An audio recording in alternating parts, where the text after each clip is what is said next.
Urho's belly full of kibble. One chilly afternoon, the house was full of familiar sounds.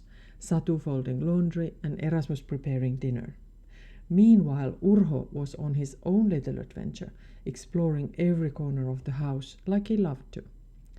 But today something different caught Urho's attention.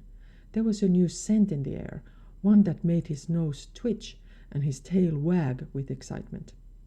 Following the delicious smell, Urho's paws led him down the hallway until he found himself in front of the sauna door.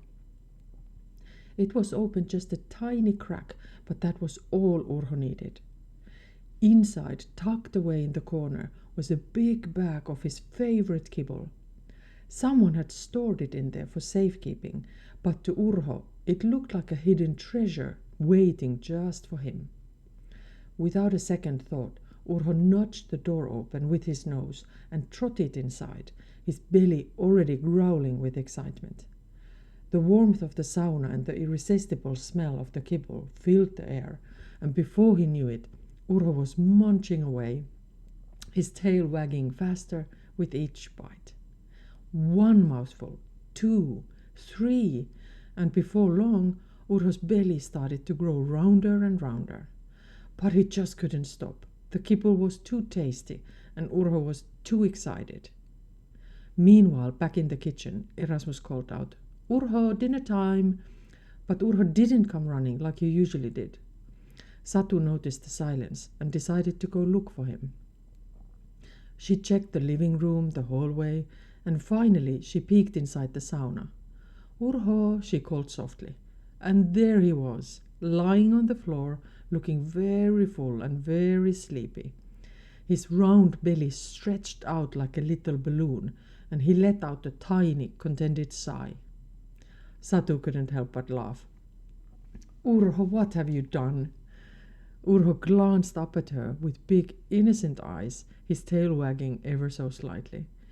He didn't move much, his belly was far too full, but he looked as though he was saying, "I just couldn't help it."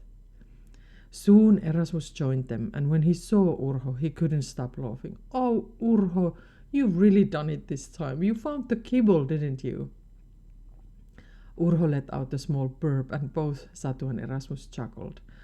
"Well, Urho," Satu said, kneeling down beside him, "I think you've learned an important lesson.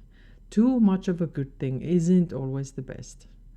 Urho slowly rolled onto his back, his full belly sticking up in the air, and he let out another sigh. He had definitely eaten more than he should have, but now he knew next time maybe he would stop after a few bites. But Urho's adventure wasn't over yet. A little while later, after resting his very full belly, Urho needed to go outside. And boy did he need to go, not once, not twice, but 3 times. Urho dashed into the garden, leaving little gifts all over the yard. Satu and Erasmus couldn't stop laughing as Urho ran back and forth, his belly finally starting to feel a little lighter. "Looks like you've learned your lesson about overeating, huh, Urho?" Erasmus teased, patting him on the back. Urho wagged his tail, feeling much better after his many trips outside. He had definitely learned something important that day. Sometimes even the best kibble needs to be eaten in moderation.